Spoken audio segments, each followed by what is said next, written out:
Hi, on this very warm Wednesday. How are you all doing? It is so good to see the chat warming up. Let me just say hi to those I see. Trude, so nice that you're here. Your last video that was, or your last tour that was done in English was just wonderful. Uh, Allie, oh, I love that you're going to listen while you're hard at work. That's awesome. I hope it helps take some of the pain out of that.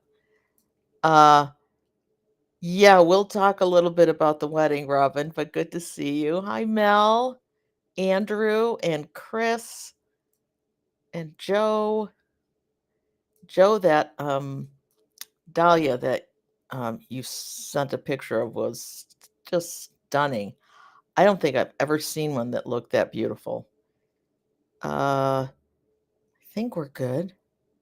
Nope, Jersey Dave's in the house. All right. Wonderful. So, I wonder if we should start talking about the wedding or start talking about I'll do a quick overview of the wedding. It was lovely. It was hotter than snot here. I don't know how else to put it. It was humid.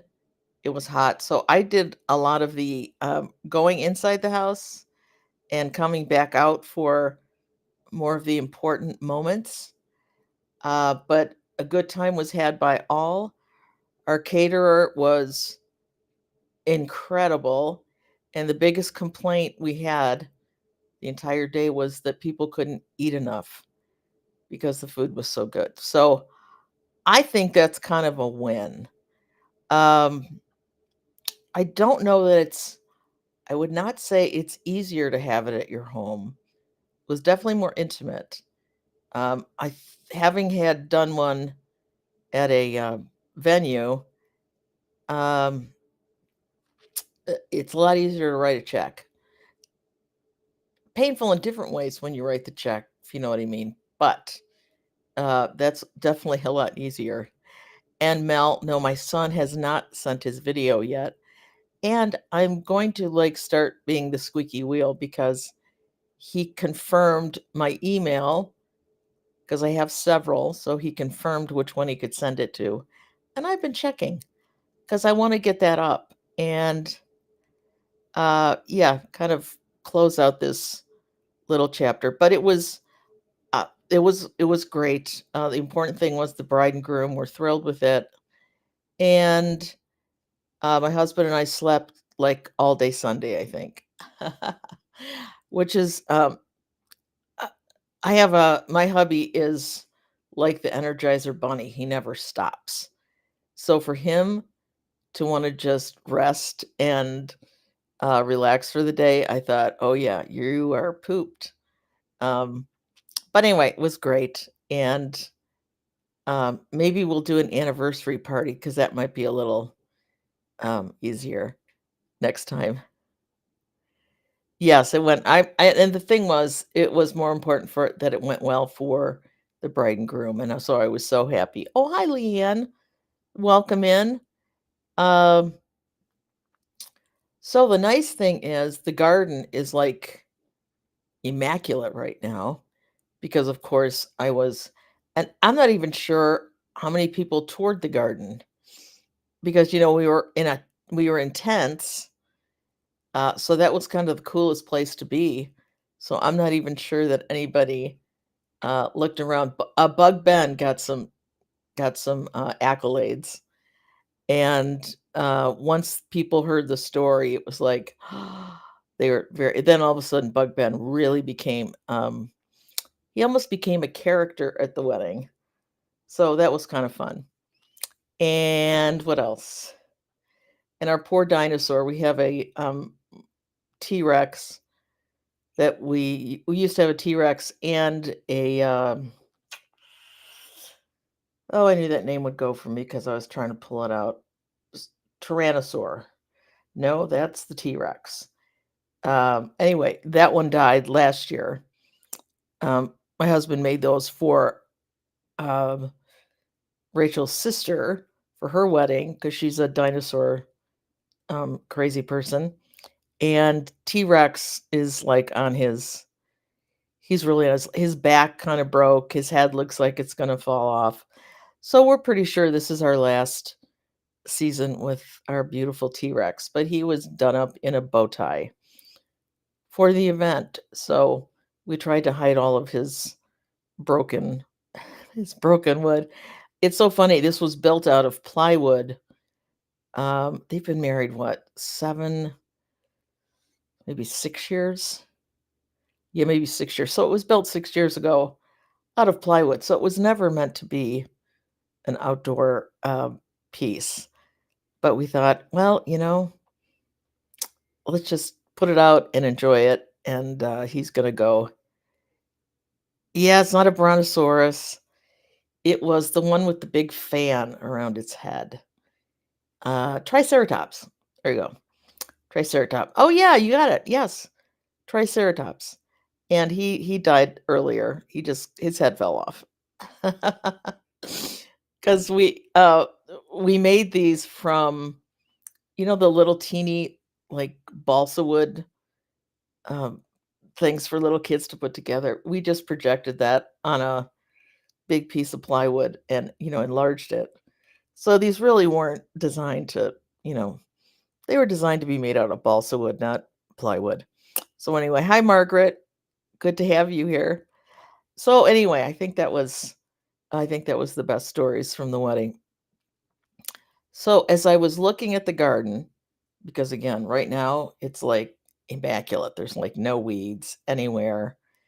Um, I thought we're coming up. I mean, we're a little past mid-July now, and I thought it is time to start at least seriously thinking about the fall garden or the winter garden for those of you that are in nicer climates than I am, or warmer climates, I should say. So I think tomorrow's going to be a big sowing day, some of it outside direct and some of it inside so that the plants can be a little bit larger before we put them out in this heat. We're really getting a lot of heat and a lot of rain. It's going to rain again here in about an hour or so. I mean, it's nice. I haven't run my irrigation much at this point, um, but plants love it. So I've noticed that my tomatoes are all producing, and we're getting, little green tomatoes on everything. So I'm very pleased about that. Um, we did a pepper inventory because I wasn't quite sure which of my peppers were gonna make it. They were so small when they went in, and I do have a list here. I thought I would um, share that with you guys. Come on. Uh, so I have some two golden pepperoncini, and those are the pepperoncini that are not quite hot. It's more like you pickle them, and they're on salads and sandwiches. I have four Hidalgo poblanos, which is one of my favorite peppers ever. I have a bolt pepper, which is like a multicolored yellow purple, uh, which is very nice. I have a chocolate beauty, which I can't remember off the top of my head if that's. Oh no, that's a mild pepper. Yeah, that's a sweet pepper. I have a couple Cubanelle or three Cubanelles, two Italian roasters, three Ajvarskis, which are kind of the same shape as an Italian roaster, a little shorter. Uh, one of the most it's a red pepper, very delicious. I mean, roasts just beautifully. And I have 6 lunchbox peppers, which are those cute little ones that I mean, they're like the mini peppers that you can get in the shops. Very sweet. Definitely a gardener's snack while you're out there, but I think with 6 plants, I'm gonna get a whole lot more than just what we can snack on outside. I have, 3 jalapenos. One of them is just a classic. It's a Colossus, so it's a big one. And I have tiger jalapenos, which are striped. Never grown these before, and their leaves are also variegated, and it's an absolutely gorgeous plant. I have 2 Mulata Isleno, excuse me if I'm butchering any of these names, and that's, a smokier version of a poblano. 1 Sugar Rush Stripey, 1 Datil, which is a super hot pepper, 1 Padron or Padron, and 2 habaneros. So I've had plenty, that have survived. So I'm very pleased with that because I really thought I was not gonna do well, with the peppers because they went in so late, but I think with all this heat and with all the rain, they have just picked up beautifully. Hi, Stephen, welcome. Uh, yeah, the heat has been, something, hasn't it?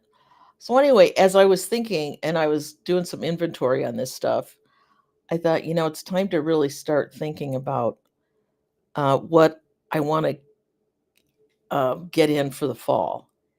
And I have found the best way to plan for a fall garden is to really get your drop dead date.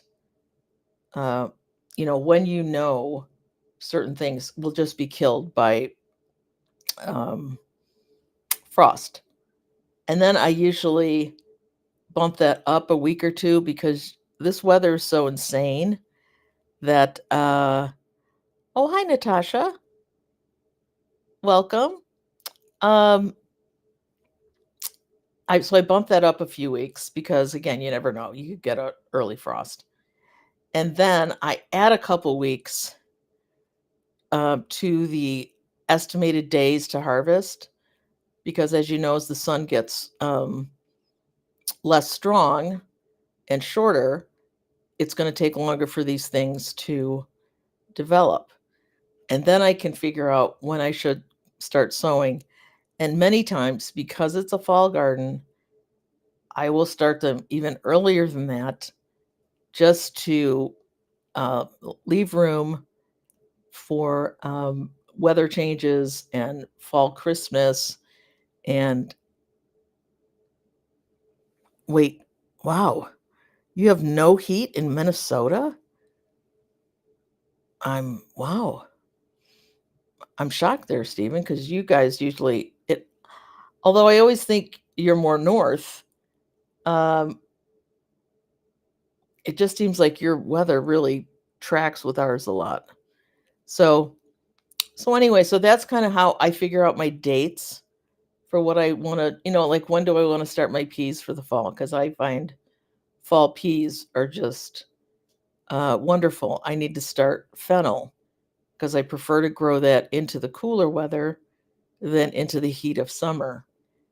And some of the crops that we weren't able to get going well this year, maybe some more. I might try a few other brassicas, but I'm only going to put in the red ones.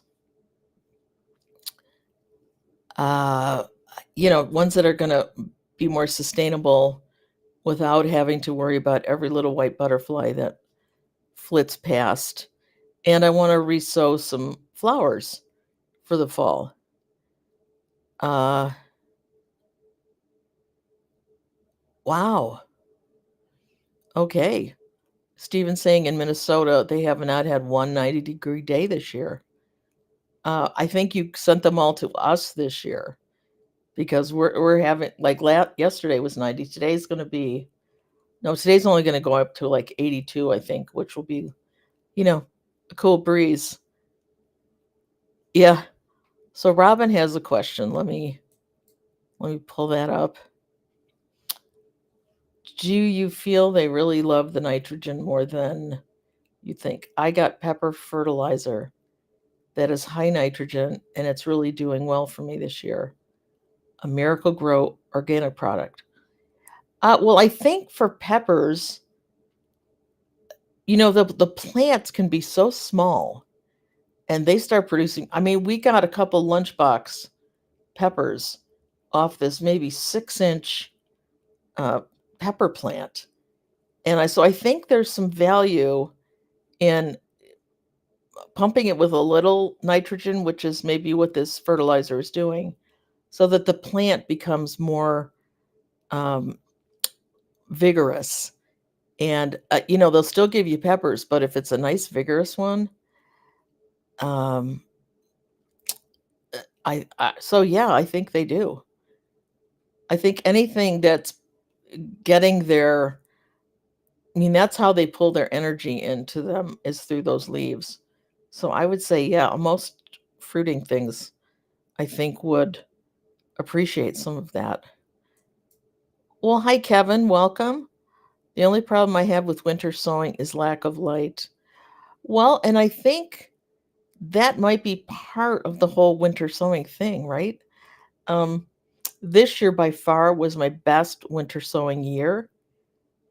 And part of it was managing where the jugs or the containers were, because we were starting to get a lot of early, just like blitz sun. And I know in those containers, even if it's still cool out, the sun in there can just make it like a little oven. And so we moved them to a more, because I had them in a south facing spot. I moved them to a north facing spot so they were a little more shaded, uh, to kind of let the exterior temperature match the interior a little bit. And then we moved them back as it got more temperate, but I opened them way earlier this year. And I think that was the key. I opened them up and I let them sit. I brought them up to my deck, which I don't think I'll be able to do next year because I'm really going to lean in heavy. Because, oh my goodness, how nice not to have, flats and flats and flats of things you're trying to grow on the inside. Although if you have a greenhouse or something, I understand that's much nicer. But I brought them up my deck and we started checking for watering. And I only had one container not produce what I had planted. And I had, I think, 35 out there. So I was incredibly happy about it. But they went through, December, January, which we have incredibly low light. And I really do, Kevin, think that's part of it. But that's just my 2 cents on that one. But I am gonna lean really heavy into winter sowing this year after such a successful year, and I think kind of broken the code a little bit. At least we'll see, right? Every year can be different, but for a management of that many plants, I think it's great. And the only snapdragons that I got, and I know a lot of you guys have heard me talk about my inability to grow snapdragons. The only ones I got were the ones I winter sowed. And the funny thing was, we only put those in like 2 weeks before we opened the containers. It was kind of like an afterthought, but they grew beautifully. So there'll be about 3 or 4 jugs of just snapdragons out there for next year. Looking forward to that. So, is there anything specific that you would like to be retrying uh for a to get ready for a fall garden that maybe didn't do what you had hoped in the spring garden? I kind of like that you get a little bit of a second chance to grow some of those things. At least we do because of the way our climate is. Um, okay, Trude is saying, I live by a hill and the light disappears really fast in autumn. I have sowed all I can for the year. No sun for 4 to 5 months. Wow. That's almost like Alaska, right? Don't they go with 24-hour days and then some? Yeah, that's wow. Well, then you can, gosh, then you just kinda snuggle in for winter, I guess, huh? Um, Steven's asking if a west-facing flat spot would also be too bright. I just think you kinda have to watch, like, the condensation inside the containers, kind of. I don't know if I can give you a hard or fast rule about that. I just wanna keep them as kind of as cool and temperate as I can until it's really time for them to start pushing it up. But west would for sure be less light than south. Um, but yeah, it might be too bright. Again, I was just going with my gut this year, and I thought, no, these got to be moved to a south facing just to give them some relief from the heat. They were, those little, I mean, what are they? Terrariums, solar. They get hot in there. And the year before this one, I fried a lot of what was in there because I did not get to them quick enough. Um,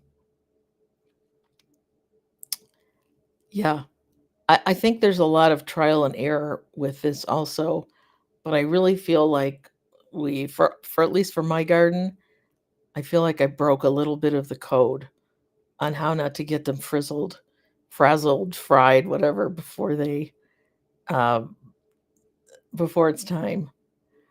Joe is going to be trying some pak choi as mine is forever bolting. Yeah, that's one of those. To me, that's like kind of my arugula or my spinach. Many times, by the time it's just still starting I have it under the lights, just starting in my home, it bolts before uh, I even get it outside. So I was thinking that as well. Like because I'd kept winter sowing primarily to flowers, but I think I'm gonna grow some of my early stuff in them, and I might even do it in place and just put a plastic container over it so that I don't even have to move it like with, arugula and spinach. Because I just want them to grow, and I'd like to get at least, one harvest. Wouldn't that be nice? Um, so I think I might even do a sewing in place and put some plastic over the top. But yeah, I bet you'd have great success with the pak choi. I think that's a great idea.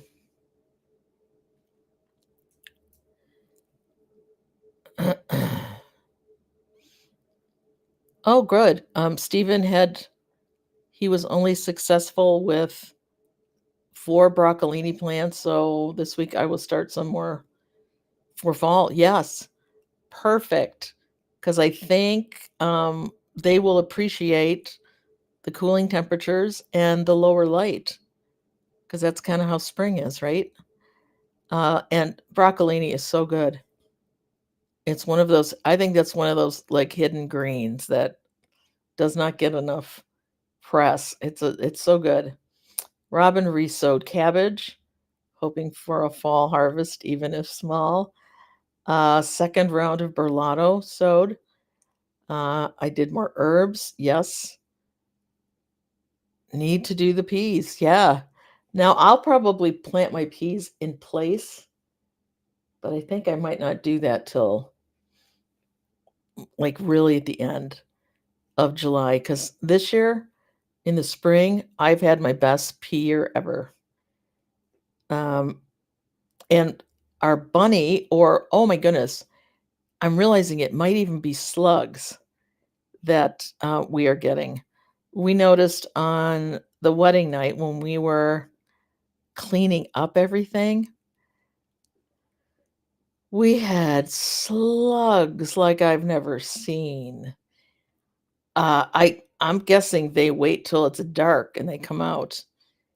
Uh, oh, these huge, huge things. So I'm wondering if it was the bunnies that were eating my bean leaves or if it was the slugs. Now that I know we are capable of having some.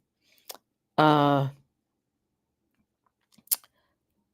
so I need to do a little more investigation because I never thought that we had them. Because I never really, I've seen like two or three.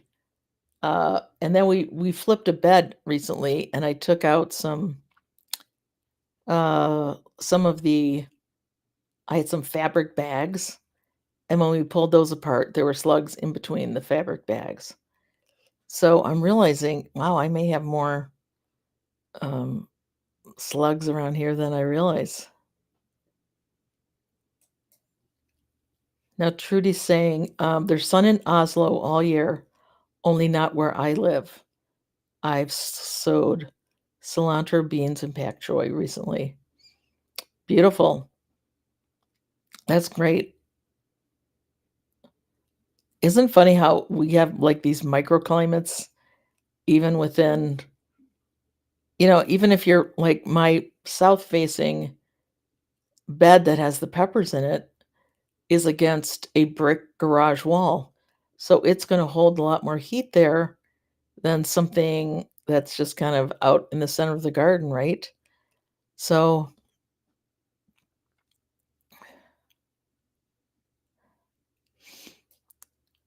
oh, what's this? The seed I saved of arugula dropped a lot before I got them cut out. It's doing great even in the heat. Wow, that's a win. Yeah, I can't even get that to not bolt in April. So that's pretty good. But you have the uh, Snapdragon gift. So I guess I shouldn't say much. Chris is thinking about cauliflower, maybe more peas and beans. Yep, it's time to get. I realized too, it's a time to get second sowing of beans out there. I usually get one round and then I seed around close to them. So when those plants are done, I can do it another round. But my giganti beans, whoever that was in those little beds, they have eaten every one. So I'm very a little saddened about that because those are a really nice bean. Mel is going to do some salad. Wait, let me bring it up. It'll be easier to read. Going to do some salad leaf type, komatsuna, corn salad, spinach, chard, radish. Beautiful. Yeah, I love growing radish in the fall too. I feel like for me, they get a little too hot too fast here. So of course they get too hot too fast here. So I like a more mild radish if I can get it. This is Marie Louise. Hi Marie. I up potted purple sprouting broccoli yesterday as I haven't got room yet in the garden. Isn't that a great way to bring it along? Is to kind of just keep putting it in bigger containers so that when the spot opens up, the broccoli has not suffered from a late start because it's just ready to pop in and go. And I think that's a great way to manage your space is to have nice mature plants ready to pop in and do their thing. Uh,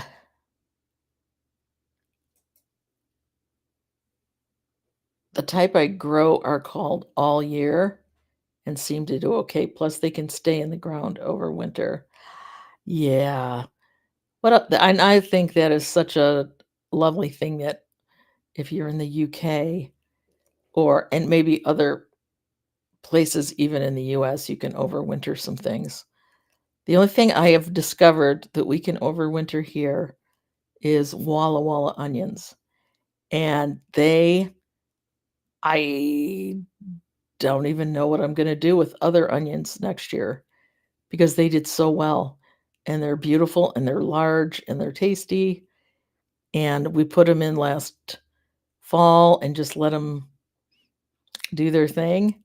And I thought I had misread that it would overwinter here. Sure did. Uh, so yeah, cilantro always boats, even in the shady side of my deck.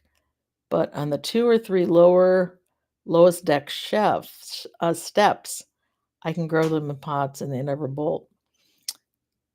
That's your little cilantro microclimate right there.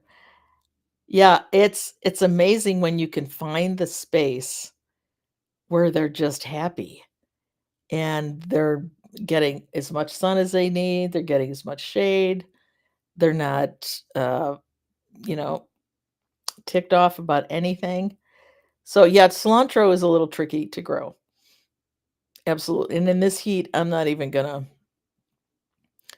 put any outside. I have some growing on my windowsill inside because I can kinda control, taking it down and putting it away, but, fall cilantro in the fall is awesome because it can take a little bit of a freeze, and, it doesn't seem to, unless it's a deep freeze, right?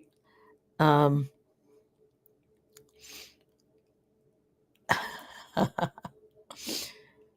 Easier to buy cilantro, coriander from the sewer and separate and plant, out here. Mel, you're very practical, and, sometimes it is absolutely true. Uh, oh, so you're buying a plant of coriander or cilantro and separating them and planting it out. Okay, got it. Yeah, sometimes, like in the spring, I've noticed some of the grocery stores, they have all kinds of just, plants of this, and I'm with you. That was my thing. I thought, "Wait a minute, I'm paying this much for a plant, and I'm paying this much just for dead stuff that they've cut off, and I can at least get a second harvest out of it." So, yeah. Okay, so we've got, like, some brassicas coming up, peas, some more beans. Uh, I'm gonna do another sowing of beets, more spring onions because you can never have spring onions. And I never got my spring green garlic in, so I'm gonna plant that for the fall and see how that does when this year, I felt like I was very ahead of the game. And then all of a sudden, I was behind the game. So at the moment, I feel caught up. I feel like, again, like everything got manicured for this wedding. So now I can like really think about what I'm putting in to make up for what I didn't do in the spring. So I'm hoping, has anybody else grown green garlic into the fall? I would just be curious. So I'm going to have I think it's going to be an interesting combo because I have that garlic growing as well. So if I do that and then I have spring garlic, could be an interesting way to do that.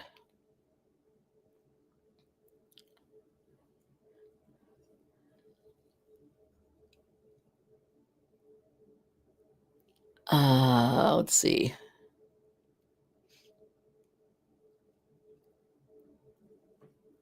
Yeah, Chris is saying when it gets to be about October 1, or no, October, I'll be planting out my garlic and onions.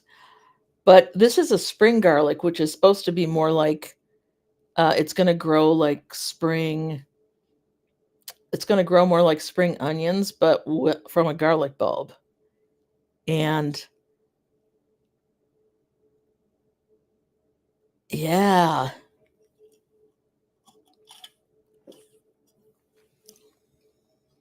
Yeah, my garlic is has taken hold and it's doing something even in this heat. So I'm quite happy about that. Robin and I were like checking in at row 7. I don't know about you, Robin, but I was on there like almost every day because it kept saying coming soon, coming soon. And I thought, I don't want to miss this. And maybe that's, a good way to get a new product right off out of the gate, right? Uh, so yeah, I'm looking forward to seeing what that tastes like.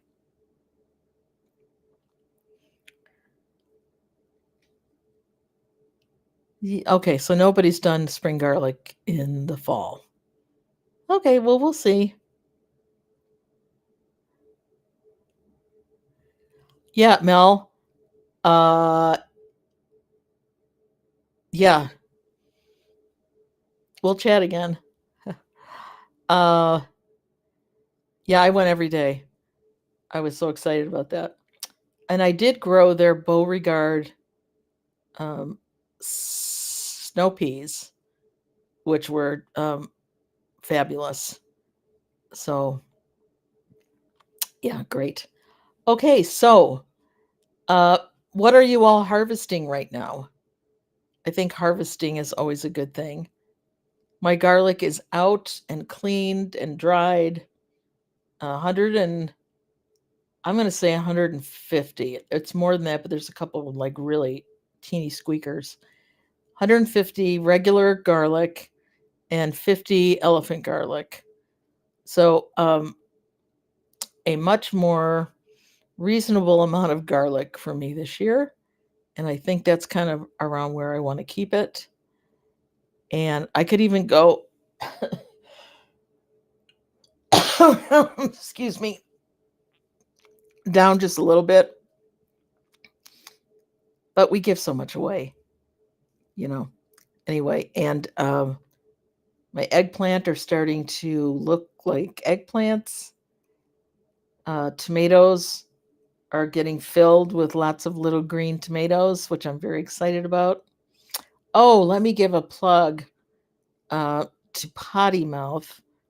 We're doing a sucker challenge, and that is if you take a sucker off one of your tomatoes and um, plant it and immediately get it started in water, whatever you want to do. And we're going to see how many of us can take a sucker off here in the mid July and get a tomato over the finish line. So pretty easy competition. Uh, Tony was giving me a little pushback, or no, maybe I was giving him pushback. He was saying that it couldn't have flowers on it, and I was like, why can't it? If I've let it go that long and it has flowers on it, I think I've earned that. So, and the funny thing is, and he will find this out on Potty Mouth on Monday, I actually have one with 2 tomatoes on it. So I'm pretty sure if that one doesn't die, I am going to get a tomato off off of my suckers. So, oh, Andrew had his first ripe tomato yesterday. That deserves like applause. Nothing like it, is it, Andrew? I mean, it's the best. It is like the best thing. Yeah. Oh, congratulations. I have a couple of my um, black strawberries that are starting to, I can at least see some changes of color coming. So I'm very excited for that first tomato. So you win, Andrew. You win the accolades of your peers today because you got the first one. Robin is harvesting beets, carrots, celery, spring onions, lettuce, Really want those beans. Yes. Yeah, well, if mine would stop being eaten by whatever's eating them, I might. I might be able to join you. Mel is, oh my goodness, strawberries. Wow, a couple of cukes, not very good onions, and one large elephant garlic. Just getting Tom's growing, no chilies. I have 4 suckers that need potting on. Well, be sure you enter your suckers in the sucker challenge. Trude is she put suckers in soil in June. It looked dead for 2 weeks and suddenly raised up. Yeah, I think tomatoes, they're just they're a hardy plant, aren't they? They take they take a beating and kind of come back for more. So I just think that's great. Oh, Andrew says it was heaven. Yes. After a winter of supermarket tomatoes. Yeah, I don't even buy supermarket tomatoes. I can't. Unless it's those little ones that are either greenhouse grown or they're imported from like South America or something, because they've actually seen the outside. And but good for you. Yeah, that's awesome. Oh, Steven's already got sucker started in jars from 3 to 4 weeks ago. Oh yeah, I just got mine cut off yesterday, and I've got them in jars, and I'm just waiting to see some of those little roots come up, and boom, getting those. Oh, and it was a sun gold. Oh my gosh, that's like nectar of the gods. That is so sweet. Oh, Andrew, good choice. And Allie had a sun gold ripe today. You guys, this is awesome. Oh, and where'd you go, Robin? There you go. Cukes. I just got my cukes in like 2 weeks ago. So yeah. Yeah, I can't wait for all the. I think we're going to have a bumper end of July, early August, if everything can stay watered. That's my well, it's not really my biggest concern. It's just, and whatever's eating the ones that are lower to the ground. Um, oh, pulled some shishito and serrano peppers yesterday. Growing lettuce in a shady spot in my yard. Thus, always harvesting it. Yes, I have found a couple of my spring lettuces that have not bolted, and one of them is called Merlot, and it is probably the darkest red lettuce I've ever grown. It's absolutely one of my favorites, but I had no idea the heat that it would withstand. So that's gonna be like I'm gonna up my game next year with that one. But we are gonna be sowing some more of that um, just outside, like maybe tomorrow. Yeah, that sounds great. And shishitos, you know, tell me if I'm wrong here. Shishitos are the ones where it can be really hot, it could be not so hot. So you're kind of playing roulette with the pepper. Is that correct? Is that the one? Am I correct with that one?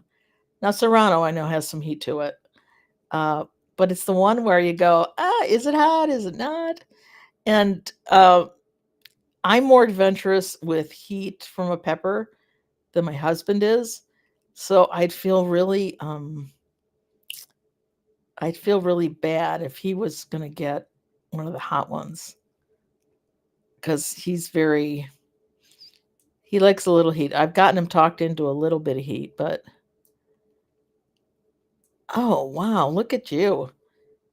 Cauliflower's ready, swede ready, cabbage ready, radish, carrots, cucumber, broccoli, potatoes, raspberries, strawberries. Can't keep up. And wait till your 120 tomato plants start producing. What do you do with all of that? I mean, that's a lot of tomatoes, and your plot is very um, productive for sure. And I'm thinking, wow, those are going to be a whole lot of tomatoes. But that sounds great. Peas and a few. Leanne has peas and a few broad beans, broccoli shoots. I've harvested one bed of garlic because it looked so sad. No regrets, as some were not great. Have two small beds looking better, so I left them. Yeah, garlic kind of tells you when it's ready, right? Uh, I like vegetables and things like that. I always have an idea in mind as to when it should be done, um, so that if I put dates in a calendar when this should be ready to harvest, so that if it's like around that time, um, I will look more for actual harvesting. I have 7 eggplants, lots of flower but no fruit, different varieties. Any tips? Well, I know that before the fruit starts, the flower turns almost to the ground, and then it takes a minute before um, it does anything. Now, do you think are the flowers falling off, or they're just not um, fertilized yet? Because you could always, stick a paintbrush in there and kind of pollinate them yourself if you think that might be the issue. But if the flowers are falling off, that's a different issue. Um, yeah, you know, because mine just started and the plants are quite large, but I can tell I'm going to have fruit here, ready to pick in a week or two. So, yeah. Oh, Mel's even saying that. Yes. Have you tried pollinating them with a paintbrush?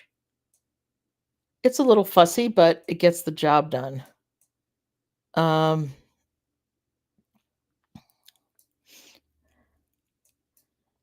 okay, Mel, I think Mel is adding to this. Anyone going to try and keep taking a sucker from a sucker to overwinter? Supposed to be really good for an F1 tomato. Huh. Well, I have never overwintered a tomato, so maybe some of our chat has. But that makes sense if you're trying to, save an F1, because seeds will do you no good. But um, I think that's a very clever idea.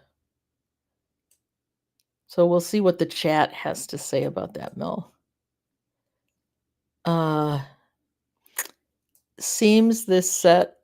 Oh, seems this set of shishito peppers are mild. Lucky me. Yeah, just when I heard that you're rolling the dice with them, I thought, I don't know. Um, oh, Chris's garlic has been sad this year. I put it down to the weather we have had. Yeah, that's the one thing in gardening. You just gotta you just gotta go with whatever weather it is that you're getting. And some things are gonna thrive on that.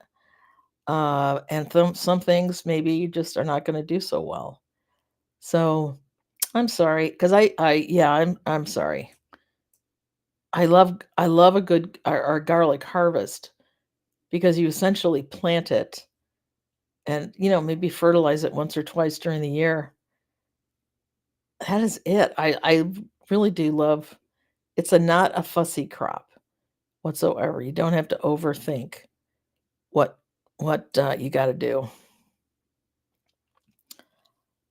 Okay, Jersey Dave, uh, he took a sucker from a sucker last year and overwintered. They were about 4 feet high with they're about 4 feet high with lots of toms, nothing ripe yet. Wow. Okay. So it is a good idea to do that, or it is um, very doable because um, tomatoes get so big, don't they?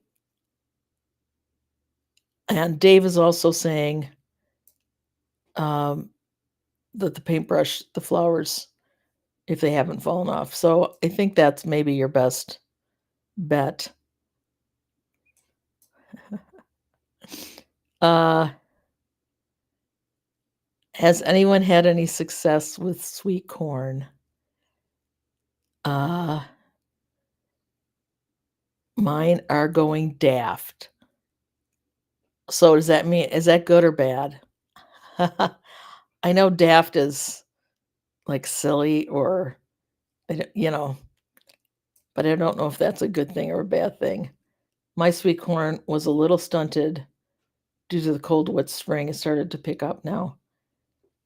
Yeah, sweet corn is one of those things I've decided not to grow. Um, it just takes up so much room. And the squirrels typically will get to it the day before I harvest it. So I kind of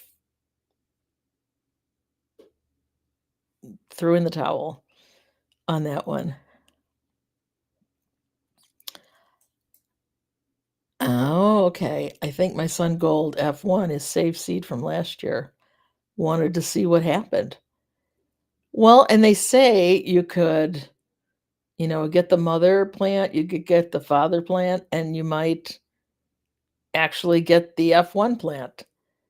So, good experiment. I would love to see what the two plants that are used to get this gorgeous little tomato.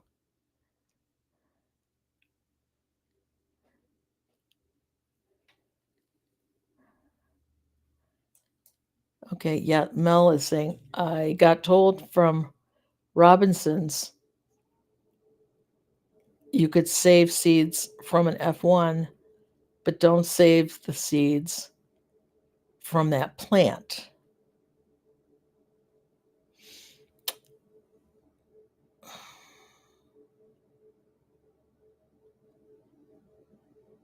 Okay, so I'm a little confused.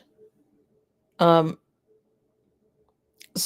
well, because if you're saving the seeds, you're saving it from the fruit. And I know that you'll always get a tomato from an F1. You just might not get the exact one that you save the seeds from. Uh, oh, there's blight. Allie's saying just found out today, plot 2 neighbor has lost his tomatoes to blight already. Yeah, that's not good. That's not good. So, oh my goodness, all those tomatoes you have. Is there what can you do? Oh, I'm so sorry. And that's airborne. So I am like, oh my word. Flowering now. I've just planted some more out. Wow. Well, we're going to hope that that was a very um, odd occurrence and maybe it wasn't blight. We'll kind of hope it wasn't blight and it was just kind of some leaf problem. Is that okay to do? Uh, yeah. We need to up Tony C. Smith's sucker challenge to an overwinter sucker challenge. I think the UK or anywhere that's milder might really enjoy doing that. We can do that. I still have to convince them that the sucker I have that has tomatoes on it is good to go. Uh, Yeah, we used to always say, um, I don't grow sweet corn, but my neighbors has corn about 5 feet high. Yeah, we used to have a saying, I guess we still have it. I just it was to get your corn knee high by the 4th of July. That was the goal so that you could get a nice harvest early. But one of my favorite garden centers is also, it turns itself into a farm stand, uh, you know, huge farm stand from they're probably open now 17th. I think this was their opening day. And they've already sold out like truckloads of corn that they grow right there in Michigan. So I'm very impressed that they can do that. I get my sweet corn from the same old green pickup truck every summer. And that's where I'm going to go get it's called blocks. If any of you, sometimes I have people that are actually in my area on the chat. It's blocks, it's by our airport. And their produce is like incredible. And it's also a lot of local gardeners who can participate. So Blocks has their own deal, and then um, they invite local farmers. So it's a great. So if a crop, so I feel like if a crop doesn't really make it for me, I still have a lot of options, which is so nice. Um, that's okay. It's okay. That's all right, Mel. Uh,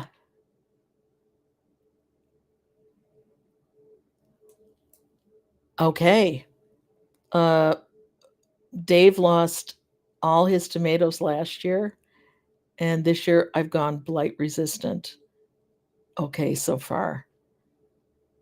Well, that's really good if the tomato itself can help fight that off.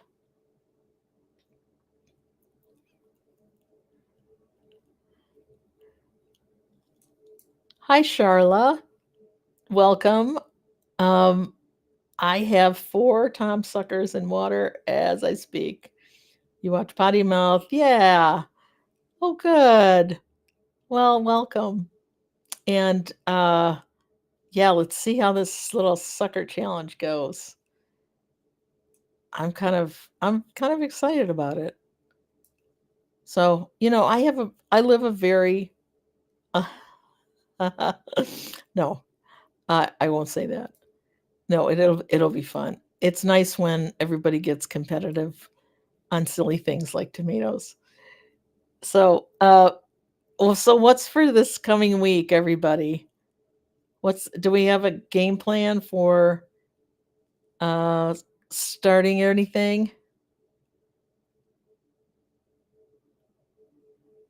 Yeah, I bet Allie right now is going, how many blight resistant tomato do I have?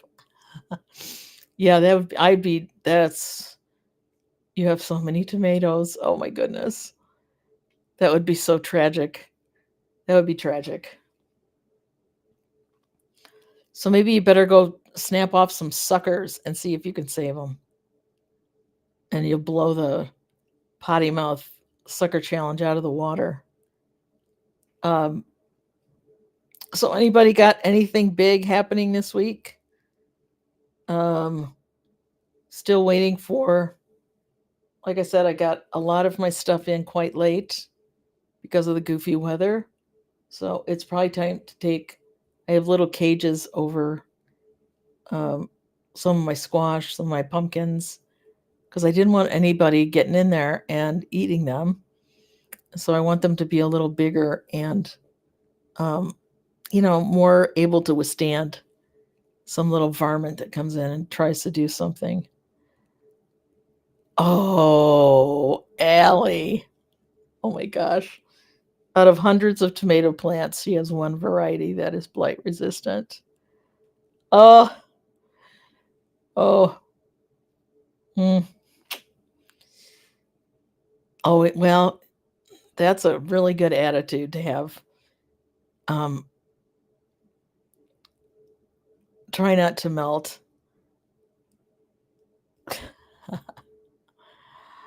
Oh, first blackberries. Yeah. Oh, awesome. That's great, Charlie. Getting another rotation in there. Yeah, the heat has been heat and rain. I think we all are suffering that. But then I'd heard that in many places in the UK, the evening temperatures are going quite low. So I don't know what that does to summer, plants. That's, uh, it just, we can all, I think, just agree this has been a tricky year. Absolutely. Uh, oh, we're just going to hope that the wind is blowing the other way, Allie, so that you don't get slammed with this. Marie is painting her fence behind the herb bed, and then refreshing the soil and replanting herbs. Lovely. It's always nice, isn't it? To My husband and I were just saying that to each other. It's like, having this wedding here, it makes you look at everything with a little different eye. So we got a lot of those things done that we had kind of been, yeah, we're going to get to that. Yeah, we got to get to that. So it kind of pushes you to do some delayed maintenance, right? So I bet your fence behind your herb bed will look so pretty and just refreshed and add so much to your garden. I'm in the process of building a new shed and erecting my greenhouse, clearing and covering my massive allotment. Apart from that, nothing.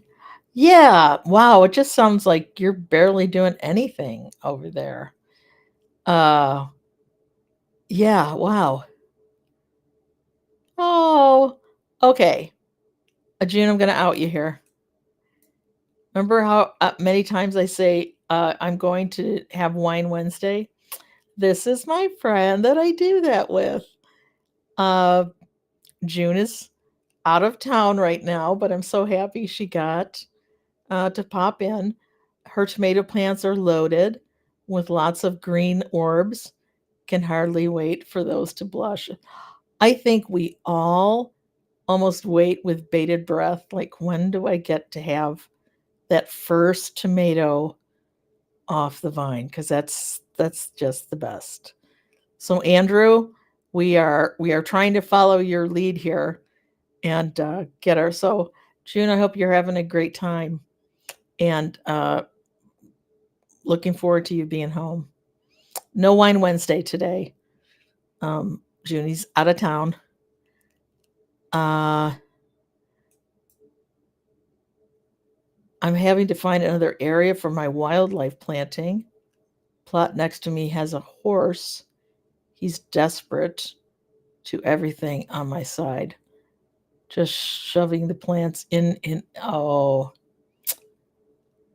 sometimes when it's like we are handed the choice, right? We're not part of it. It just gets handed to us.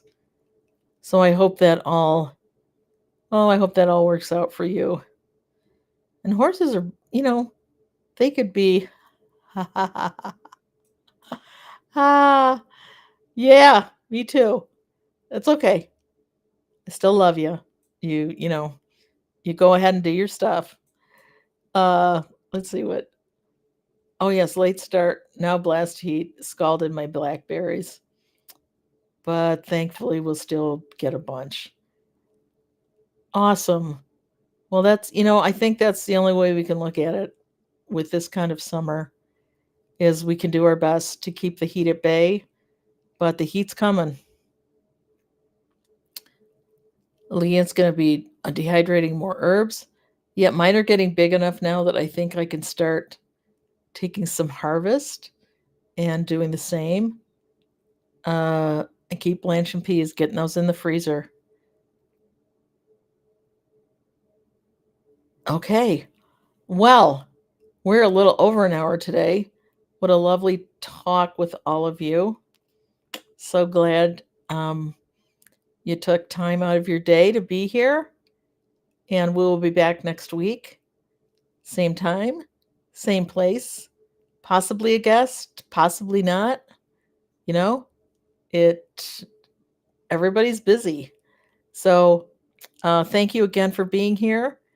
Wish you all a wonderful week of gardening and a lot of busyness, right? Trying to stay busy when the weather allows us to get out there and do something. So, anyway, you all take care and we will talk soon.